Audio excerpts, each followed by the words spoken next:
हमारा सब्जेक्ट है plant maintenance and material handling.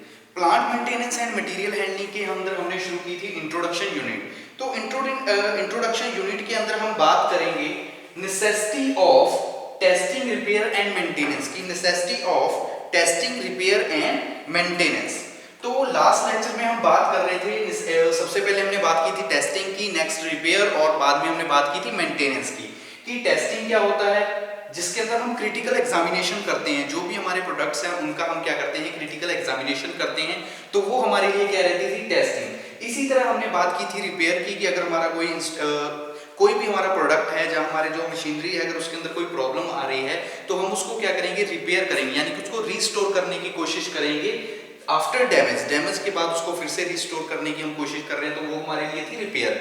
Next हमने बात की थी मेंटेनेंस की। तो मेंटेनेंस में आपको क्या बताया था, मेंटेनेंस है कि अगर हमारी कोई, जैसे हम वर्किंग कर रहे हैं तो हमारी मशीनरी के अंदर जो प्रॉब्लम्स आ रही है उन प्रॉब्लम्स को सॉल्व करना समय समय पर, यानी कि कुछ इंटरवल के बाद जो भी हमारी मशीनरी वगैरह है उनकी प्रॉपर मेंटेनेंस करते रहना, तो वो किसके आ जाता है, मेंटेनेंस। नेसेसिटी ऑफ मेंटेनेंस के अंदर हमने बात की थी कि कुछ पॉइंट्स होते हैं जिसलिए हमें जरूरत होती है टेस्टिंग की, रिपेयर की और मेंटेनेंस की।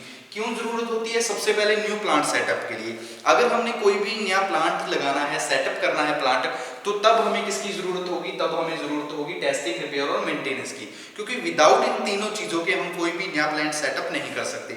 इसके अलावा हमने बात की थी सेफगार्ड ऑफ इन्वेस्टमेंट। जो भी हम इन्वेस्टमेंट कर रहे हैं, चाहे वो बिल्डिंग के अंदर हो, प्लांट के अंदर हो, मशीनरी या इक्विपमेंट्स के अंदर हो, तो वहां पे जो हमने इन्वेस्टमेंट की है, तो वो इन्वेस्टमेंट भी हम किसके अकॉर्डिंग करते हैं, टेस्टिंग, रिपेयर। क्योंकि जब तक हमने किसी जगह की, मान लीजिए हमने कोई प्लांट है, जिस प्लांट में हमने बिल्डिंग तैयार करनी है, अगर हमने उस प्लांट और बिल्डिंग को पहले टेस्ट नहीं किया, उसकी टेस्टिंग नहीं की अच्छी तरह से, तो अगर हम उस पर कोई भी प्रोजेक्ट नया शुरू करेंगे तो उस प्रोजेक्ट में प्रॉब्लम्स आ सकती है।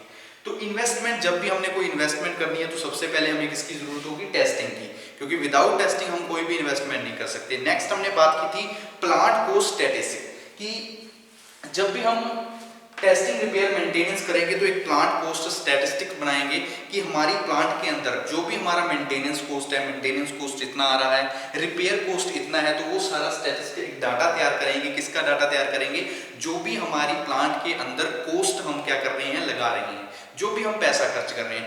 नेक्स्ट हमने बात की थी फोर्थ पॉइंट के अंदर, इंप्रूव प्रोडक्शन इकोनॉमी। जो भी हमारी प्रोडक्शन है, प्रोडक्शन को और ज्यादा इंक्रीज करने के लिए, प्रोडक्शन को और ज्यादा बढ़ाने के लिए भी हमें टेस्टिंग, रिपेयर और मेंटेनेंस की जरूरत है।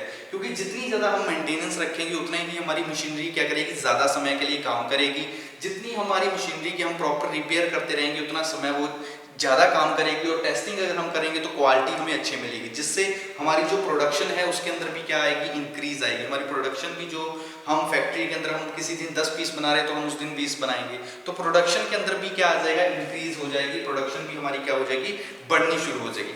नेक्स्ट हमने फिफ्थ पॉइंट के बारे में बात की थी, वो हमारी थी secure and safe working conditions. मतलब जो भी हमारा प्लांट है, प्लांट के अंदर अगर कोई वर्कर काम कर रहा है, तो अगर हमने प्रॉपर टेस्टिंग, रिपेयर और मेंटेनेंस की हुई है, तो वो वर्किंग कंडीशंस वर्कर के लिए क्या होंगी, अच्छी, गुड वर्किंग कंडीशन होगी। वो आराम से, जो उसकी फ्लेक्सिबल और रिलायबल कंडीशंस होगी, उस कंडीशन में आराम से वो क्या कर सकता है, काम कर सकता है विदाउट एनी प्रॉब्लम, यानी कि बिना किसी डर के साथ, बिना किसी फियर के साथ, आसानी के साथ वो काम कर सकता है। क्योंकि एक्सीडेंट वगैरह होने की प्रॉब्लम क्या हो जाएगी, कम हो जाएगी, अगर हम प्रॉपर मेंटेनेंस रखेंगे। अगर हम प्रॉपर मशीनों को रिपेयर करेंगे तो उसकी वजह से भी जो एक्सीडेंट वगैरह होने की, जो प्रॉब्लम्स होने की समस्याएं हैं, वो फैक्ट्री के अंदर कम हो जाएंगी और अच्छी वर्किंग कंडीशंस मिलेंगी वर्कर को काम करने के लिए, सिक्योर और सेफ। अब हम बात करते हैं 6 पॉइंट के बारे में। अभी तक हमने लास्ट लेक्चर में 5 पॉइंट के बारे में बात कर ली थी, उन्हीं 5 पॉइंट के बारे में भी आपको बता दिया फिर से कि कौन कौन से थे। New plant setup, safeguard investment, plant, जो हमारा प्लांट है उसके अंदर कोस्ट स्टैटिस, जो भी हम तैयार कर रहे हैं प्लांट कोस्ट के बारे में, इंप्रूविंग प्रोडक्शन इकोनॉमी, और लास्ट में हमने बात की है secure, safe and working condition, यानी कि secure, safe and reliable working conditions. अब हम बात करते हैं 6 पॉइंट के बारे में, necessity of testing, repair and maintenance के अंदर। तो 6 पॉइंट हमारा जो रहता है वो है reduce, reject, wastage and scrap. यानी कि हमारी प्लांट के अंदर अगर हम प्रॉपर टेस्टिंग, रिपेयर और मेंटेनेंस करेंगे तो जो भी वेस्टेज है वो क्या होगी, कम से कम होगी हमारी इंडस्ट्रीज के अंदर। तो 6 पॉइंट हमारा क्या रहेगा, reduce, rejection, wastage and scrap. ठीक है, 6 हमारा पॉइंट जो रहेगा वो क्या है, reduce rejection, wastage and scrap. मतलब इसका, क्योंकि अगर हम, इसका मतलब क्या होगा कि अगर हम मान लीजिए हमारी इंडस्ट्रीज है, उस इंडस्ट्री में अगर हम प्रॉपर मेंटेनेंस रख पा रहे हैं, प्रॉपर हम टेस्टिंग कर रहे हैं और प्रॉपर ही हम, अगर मशीनें हमारी खराब हो रही है, डैमेज हो रही है, तो हम उसको रिपेयर कर रहे हैं, तो अगर हम ये तीनों चीजें काम कर रहे हैं इंडस्ट्रीज के अंदर, तो उसकी वजह से रिजेक्शन कम होगी। रिजेक्शन कम कैसे होगी कि मान लीजिए हमने जो प्रोडक्ट तैयार किया वो हमने तैयार किया प्रॉपर एक मेंटेन मशीन पे, यानी कि जो प्रॉपर मशीन वर्क कर रही है, एफिशिएंसी अच्छी है, प्रोडक्शन दर उसकी अच्छी है, प्रॉपर स्पीड भी अच्छी है, फीड रेट भी अच्छा है, तो उसकी वजह से जो हम प्रोडक्ट्स बनाएंगे वो ज्यादातर प्रोडक्ट्स सारे क्या होंगे, सही प्रोडक्ट बनेंगे, यानी कि उनकी क्वालिटी की बात करें तो क्वालिटी क्या होगी, अच्छी होगी। तो इस वजह से रिडक्शन, जो रिजेक्शन है वो कम हो जाएगी, कि यानी कि जितने हमने प्रोडक्ट बनाए वो सारे प्रोडक्ट कौन से होंगे, एक्सेप्टेबल होंगे, हम उनको एक्सेप्ट कर सकते हैं और मार्केट में बेच सकते हैं, रिजेक्शन कम होगी। इसी तरह वेस्टेज भी कम होगी, क्योंकि रिजेक्शन कम होगी, अगर हमें रिजेक्शन ही कम है तो रिजेक्शन की वजह से वेस्टेज भी कम होगी, तो वो भी कारण हो जाएगा टेस्टिंग और रिपेयर की जरूरत का। इसके अलावा स्क्रैप, की जो स्क्रैप है वो भी कम हो जाएगा, किसकी वजह से, हमारी जो टेस्टिंग, रिपेयर एंड मेंटेनेंस अगर हम प्रॉपरली कर रहे हैं, उस वजह से जो भी रिजेक्शन हो रही है, हमारा मटेरियल हम रिजेक्ट कर रहे हैं कि हमने जो प्रोडक्ट तैयार किया वो गलत तैयार कर दिया। क्यों गलत तैयार कर दिया, क्योंकि हमारी जो मशीन हमने यूज की वो प्रॉपर वर्किंग में नहीं थी, यानी कि वो, उसकी जो टेस्टिंग हमने नहीं की, वो मेंटेनेंस, मतलब उसकी मेंटेनेंस होने वाली थी, वो रिपेयर करने वाली थी, तो उस वजह से जो भी हम प्रोडक्ट बनाएंगे तो वो प्रोडक्ट्स भी क्या बनेंगे, पुअर क्वालिटी के बनेंगे, और वो पुअर क्वालिटी के होंगे तो हमें रिजेक्ट करने पड़ेंगे। तो बस इसीलिए कि हमें प्रोडक्ट्स को रिजेक्ट ना करना पड़े, तो हम क्या करते हैं, टेस्टिंग, मेंटेनेंस और रिपेयर कंटिन्यू करते रहते हैं हमारी इंडस्ट्रीज के अंदर, ताकि हम रिजेक्शन, वेस्टेज और जो भी स्क्रैप है, इन सबको क्या कर सके इंडस्ट्रीज के अंदर कम से कम। होता तो होगा, मतलब होता है कि जो भी हमारी वेस्टेज है, रिजेक्शंस है, जरूरी नहीं कि हमने 100 पीस बनाए तो 100 पीस में से 2 पीस, 3 पीस ऐसे भी होंगे जो हमने रिजेक्ट करने पड़ेंगे, लेकिन कोशिश हमने यही करनी है कि अगर हम टेस्टिंग, मेंटेनेंस और रिपेयर प्रॉपर तरीके से अगर हम कर रहे हैं, रेगुलर जैसे भी इंटरवल है, जितने समय के बाद हमें एक टाइम पीरियड होता है कि इतने समय के बाद हमने करनी है, अगर हम प्रॉपर कर रहे हैं तो हम रिजेक्शन, जो भी वेस्टेज है, जो भी स्क्रैप हो, उसको काफी हद तक क्या कर सकते हैं, कम कर सकते हैं। तो इसके अंदर हम जो यही लिख सकते हैं कि testing, repair and maintenance of machinery and equipment, testing,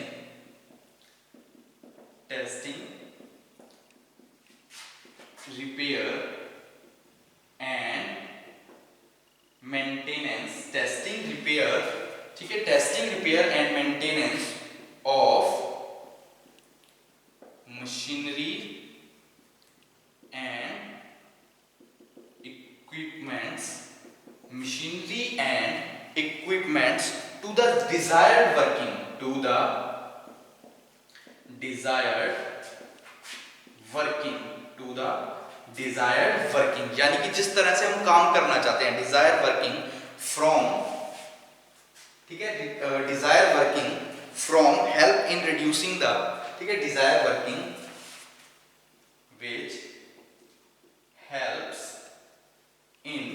which helps in reduction in wastage, इसके अलावा रिजेक्शन एंड स्क्रैप, की जो भी रिजेक्शन है, जो हमारी स्क्रैप है या फिर जो वेस्टेज है, उसको कम से कम करने में वो क्या करता है, मदद करता है। तो एक बार देख लीजिए, reduce rejection, wastage and scrap का मतलब आपको पता लग गया कि अगर हम प्रॉपर मेंटेनेंस कर रहे हैं, प्रॉपर टेस्टिंग कर रहे हैं, प्रॉपर रिपेयर कर रहे हैं, तो उसकी वजह से हम इन तीनों चीजों को कम कर सकते हैं हमारी इंडस्ट्रीज के अंदर। तो हमने यहाँ पे बात ली थी कि किस तरह से testing, repair and maintenance of machinery and equipment to the desired working, कि अगर हमारी जो डिजायर वर्किंग है, जिस जॉब को, जिस काम को हम करना चाहते हैं, अगर हमने प्रॉपर उसके ऊपर टेस्टिंग, रिपेयर एंड मेंटेनेंस की है, तो उसकी वजह से क्या होता है, उसकी वजह से हमें मदद मिलती है। किसमें मदद मिलती है, कम करने में। किसको कम करने में, जो भी वेस्टेज हो रही है, जो रिडक्शन हो रही है, जो हमारी स्क्रैप हो रही है, रिजेक्शन हो रही है, तो इन सबको कम करने में मदद मिलती है अगर हम प्रॉपर जो भी हम वर्किंग कर रहे हैं उसकी रिपेयर, मेंटेनेंस क्या करें, प्रॉपरली टाइम टू टाइम करते रहें। अब हम बात कर लेते हैं, ये तो हमने बात कर ली हमारे 6 पॉइंट की।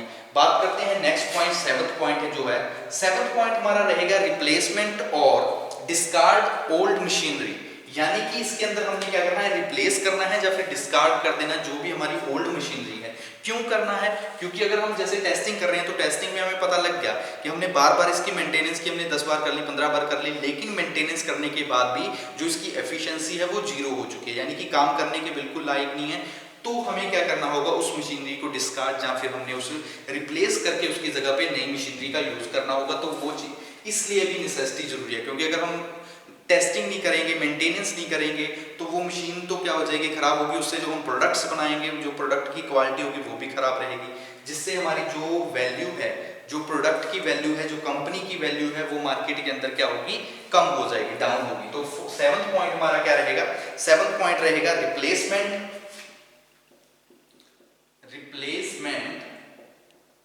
और डिस्कार्ड, रिप्लेसमेंट और डिस्कार्ड ऑफ ओल्ड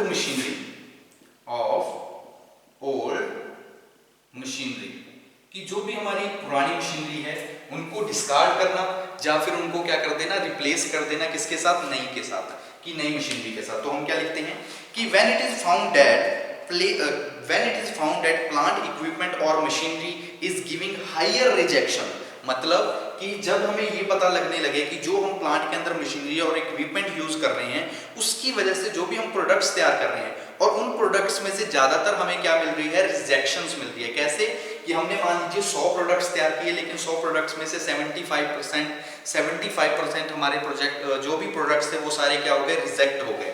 तब हम क्या करेंगे, तब हम रिप्लेस करेंगे या फिर डिस्कार्ड कर देंगे जो भी हमारी ओल्ड मशीनरी होगी, जो हमें क्या एक तरह से बिल्कुल 0% एफिशिएंसी दे रही है, 0% जिसकी वर्किंग एफिशिएंसी है। तो रिप्लेसमेंट और डिस्कार्ड मशीनरी के अंदर हम क्या लिख सकते हैं कि when it is found that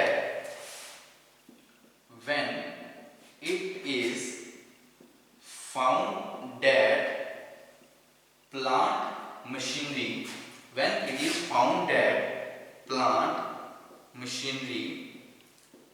gives higher rejection, when it is found that plant machinery gives higher rejection then it is replaced। ठीक है, हायर रिजेक्शन की क्या हो रही है, हायर रिजेक्शन हो रही है, and it is not maintain, और उसको हम प्रॉपर फिर से मेंटेन नहीं कर पा रहे, and it is not possible to maintain, it is not possible to maintain, then the machinery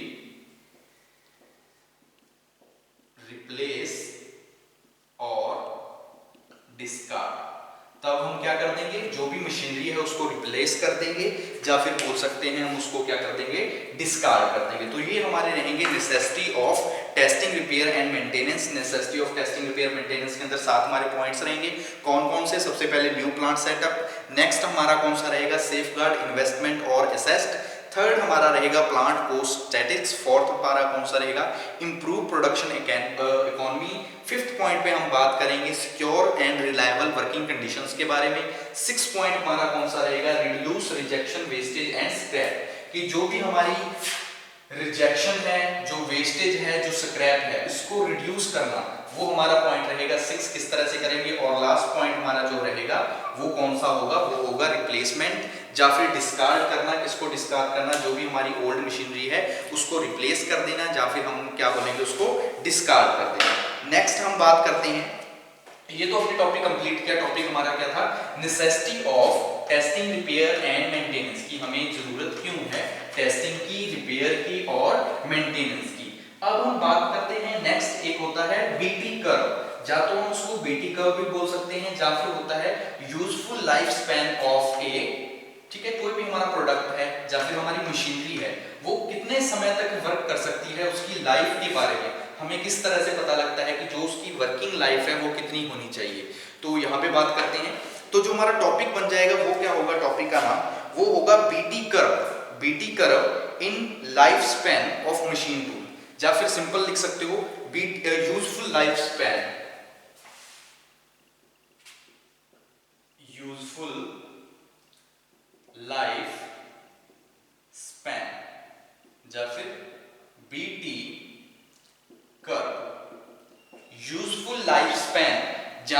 बोल सकते हैं बीटी कर्व। तो इसके अंदर एक डायग्राम बनेगा, वो डायग्राम किस तरह से होगा, वो डायग्राम होगा इस तरफ जो भी होगा वो होगा फेलियर। ये क्या है, फेलियर, ये हमारा क्या रहेगा, फेलियर। ठीक है, यहां पे क्या हो जाएगा, फेलियर। नीचे जो होगा, नीचे होगा टाइम पीरियड, नीचे रहेगा ये हमारा फेलियर, नीचे की तरफ जो रहेगा वो होगा टाइम पीरियड, टाइम पीरियड। तो अब देखिए, जब हम मशीनरी को लेके आ रहे हैं, यानी कि इनिशियल मार्केट से लेके आने से लेके उसकी वर्किंग करने तक और लास्ट पॉइंट तक, उसके अंदर किस तरह से फेलियर आते हैं उनकी बात करते हैं। तो सबसे पहले जब भी हमारा मशीनरी ये पॉइंट्स बनेंगे, ठीक है, ये कुछ टर्म्स हैं जिनके अंदर हम बात करेंगे, कौन कौन सी ये कंडीशंस होती हैं। ठीक है, सबसे पहला पॉइंट रहेगा यहां से, ये क्या होता है, जो ये वाला एरिया होता है जहां से हमारी मशीन मान लीजिए इस तरह से आई, ठीक है, ये वाला जो एरिया रहेगा ये होती है वर्किंग विदाउट मेंटेनेंस, यानी कि इस पीरियड में हमने की है वर्किंग विदाउट मेंटेनेंस, बिना किसी मेंटेनेंस के हमने मशीनरी को प्रॉपर वर्क किया है। उसके बाद क्या होता है, थोड़ा सा ये जाता है इस तरफ, ठीक है, इस तरफ, और ये पॉइंट जाएगा यहाँ पे, ठीक है, इस तरह पॉइंट जाएगा, और ये नीचे की तरफ बन जाएगा। ठीक है, और आगे ये फर्दर चलता रहेगा लास्ट तक, मान लीजिए यहां तक गया,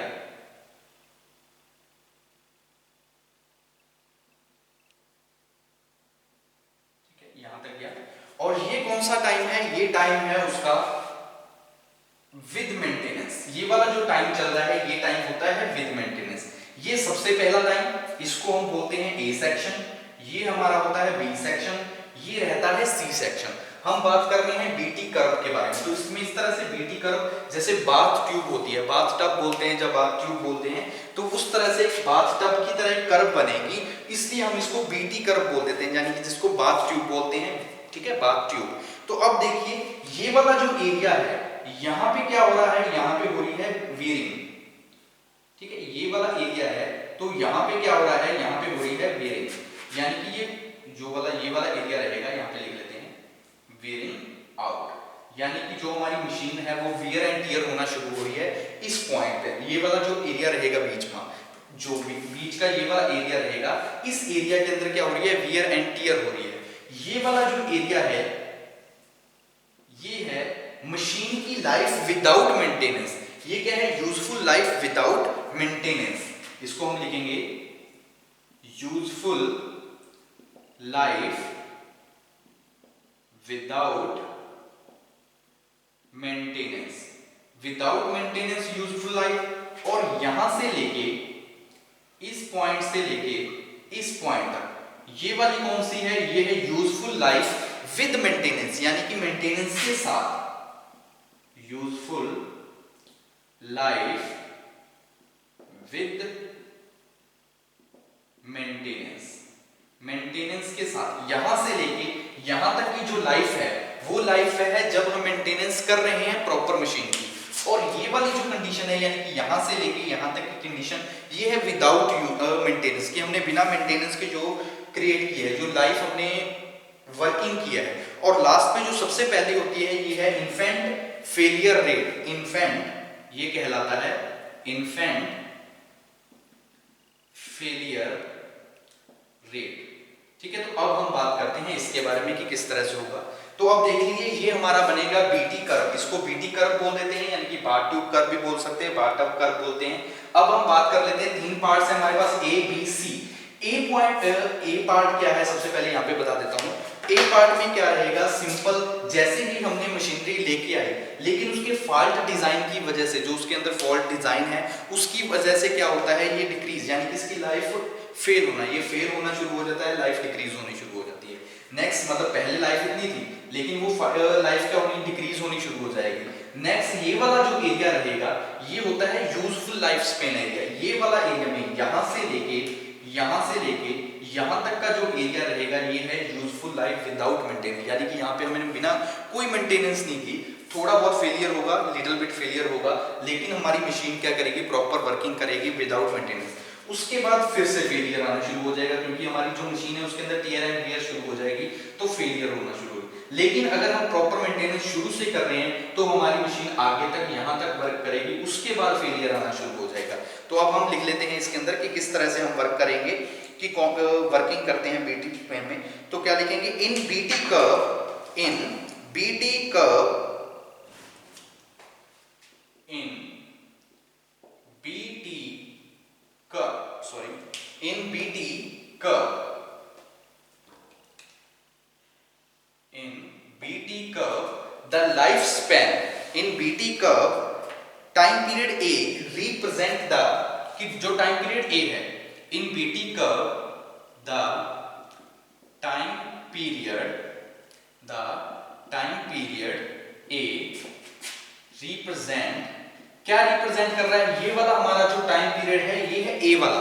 तो अब देखिए A वाला जो हमारा टाइम पीरियड है ये क्या रिप्रेजेंट कर रहा है, ये कर रहा है जो इन्फेंसी है, इन्फेंसी, ठीक है, infancy of the machine where it can fail due to the fault, design fault, यानी कि डिजाइन के अंदर फॉल्ट की वजह से ये क्या हो रहा है, फेल होने की कोशिश। यहाँ पे जो भी हमारा बात कर रहा है, जो मशीनरी है वो इस टाइम पीरियड के अंदर क्या हो रही है, फेल हो रही है। तो हम क्या लिखेंगे कि the time period A represent the infancy, ठीक है, represent the infancy of the machine, infancy of the machine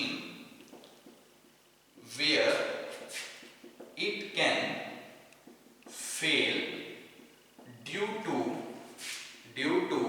fault design, या फिर हम लिख सकते हैं due to faulty design, कि डिजाइन के अंदर फॉल्ट है तो उस वजह से due to fault design, कि जो हमारा डिजाइन है, डिजाइन के अंदर फॉल्ट आ चुका है, उसकी वजह से स्टार्टिंग में टाइम पीरियड जो ए रहेगा इसके अंदर क्या हो रहा है, वो फेल होने की कोशिश कर रहा है, यानी कि फेल हो रहा है। उसके बाद इन टाइम पीरियड बी, यहां पे शुरू हो गया second, in time period B. अब हम बात करते हैं बी पार्ट की। तो यहां पे क्या है, the machine continuous work smoothly, the machine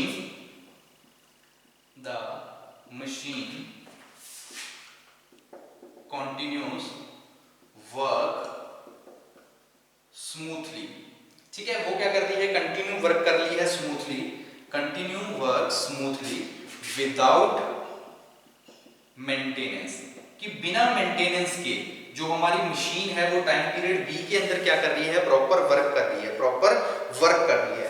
अब हम बात करते हैं नेक्स्ट की, in time period C, in time period C. अब हम बात करते हैं सी पीरियड के अंदर।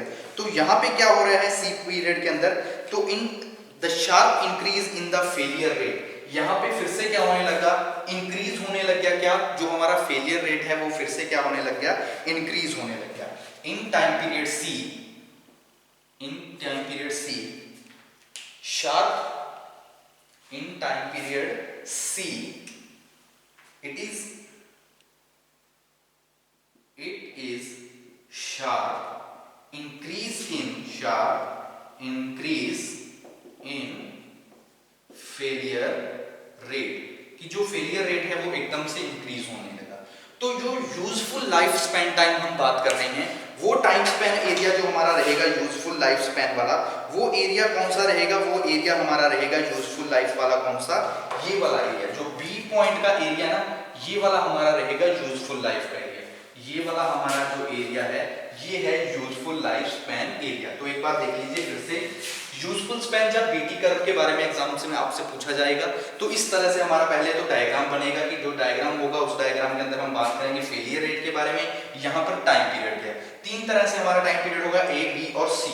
जो ए पीरियड रहेगा, ए पीरियड के अंदर क्या होगा, स्टार्टिंग में ही फेलियर आ जाएगा। वो फेलियर किस वजह से आ जाएगा, वो फेलियर आएगा डिजाइन की वजह से, ठीक है, फॉल्टी डिजाइन की वजह से फेलियर आना शुरू होगा। वही हमने यहाँ लिखा कि the time period A represent the infancy of the machine where it can fail due to fault design, कि सबसे पहले जो ए टाइम पीरियड होगा इसके अंदर जो हमारा ये क्या होना शुरू हो जाएगा, फेल होना शुरू होगा, किसकी वजह से, फॉल्ट डिजाइन, यानी कि डिजाइन के अंदर फॉल्ट होगा उसकी वजह से डिक्रीज होना शुरू होगा, फेल होना। नेक्स्ट पॉइंट हमने बात की है in time period B. In time period B the machine continuous work smoothly without maintenance कि जो हमारा बी टाइम पीरियड होगा, इस पीरियड के अंदर हमारी मशीन प्रॉपरली स्मूथली क्या करती रहेगी, कंटिन्यूस वर्क करेगी विदाउट मेंटेनेंस, की कोई भी मेंटेनेंस किए बिना हमारी जो मशीन है वो प्रॉपरली वर्क करेगी। इसी टाइम को, ये वाला जो टाइम होता है, इस टाइम को हम बोलते हैं यूजफुल लाइफ स्पैन टाइम। ये हमारा कौन सा रहता है, इस टाइम को हम बोलते हैं यूजफुल लाइफ, ठीक है, यूजफुल लाइफ स्पैन टाइम, ठीक है। ये वाला जो हमारा टाइम रहेगा बी वाला, ठीक है, बी वाला टाइम हमारा रहेगा यूजफुल लाइफ स्पैन टाइम का।